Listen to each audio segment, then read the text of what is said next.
इधर बाराबंकी में लव जिहाद का एक मामला सामने आया है। यहाँ के कुर्सी थाना इलाके में कुछ दिन पहले भागे युवक युवती को बरामद कर लिया गया, लेकिन लड़की के पिता ने पुलिस को तहरीर देकर युवक पर कई गंभीर आरोप लगाए। आपको बताएं कि विशेष धर्म के युवक ने अपनी धार्मिक पहचान छिपाकर लड़की के परिवार से जान पहचान बढ़ाई, फिर लड़की को भगाकर धर्मांतरण कर उससे शादी कर ली। ऐसा लड़की के पिता ने आरोप लगाया। फिलहाल युवक के खिलाफ मुकदमा दर्ज कर लिया गया।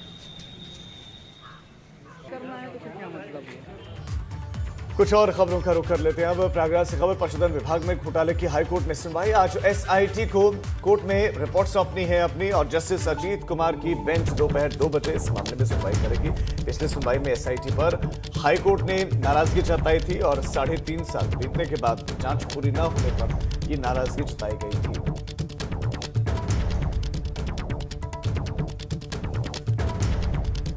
हम सीधा प्रयागराज चलते हैं। मोहम्मद मोइन हमारे सहयोगी इस वक्त हमारे साथ सीधा कनेक्ट है।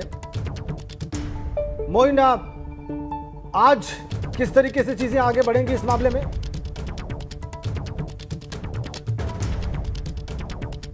एक बार फिर से आपको हम पूरी खबर बताएं। आज एसआईटी को कोर्ट में अपनी रिपोर्ट सौंपनी है। जस्टिस अजीत कुमार की बेंच दोपहर में इस सारे मामले की सुनवाई करेगी। हाईकोर्ट ने पिछली सुनवाई में एसआईटी पर नाराजगी जाहिर की थी। हमारे सहयोगी मोहम्मद मोइन प्रयागराज से हमारे साथ जुड़े हुए हैं। मोइन, नाराजगी किस बात पर हाईकोर्ट ने जाहिर की थी एसआईटी की रिपोर्ट पर, और आज जो रिपोर्ट पेश होनी है उसमें क्या विशेष हो सकता है, क्या बदला हुआ हो सकता है, क्या नई चीजें हो सकती है? जी बिल्कुल, आपको बता दें कि 21 दिसंबर साल 2017 को जो पशुधन विभाग में की भर्ती में घोटाला हुआ था कथित तौर पर, उस मामले की जांच इलाहाबाद हाईकोर्ट के आदेश पर एसआईटी को सौंपी गई थी। लगभग 3.5 साल का वक्त बीत चुका है, लेकिन अभी तक एसआईटी इस मामले में अपनी जांच पूरी नहीं कर सकी है। हाईकोर्ट कई बार इस मामले में नाराजगी जता चुका है, फटकार लगा चुका है। पहले फरवरी महीने में अल्टीमेटम दिया गया था, फिर अप्रैल महीने में दिया गया, और उसके बाद इसी साल 11 जून को दिया गया।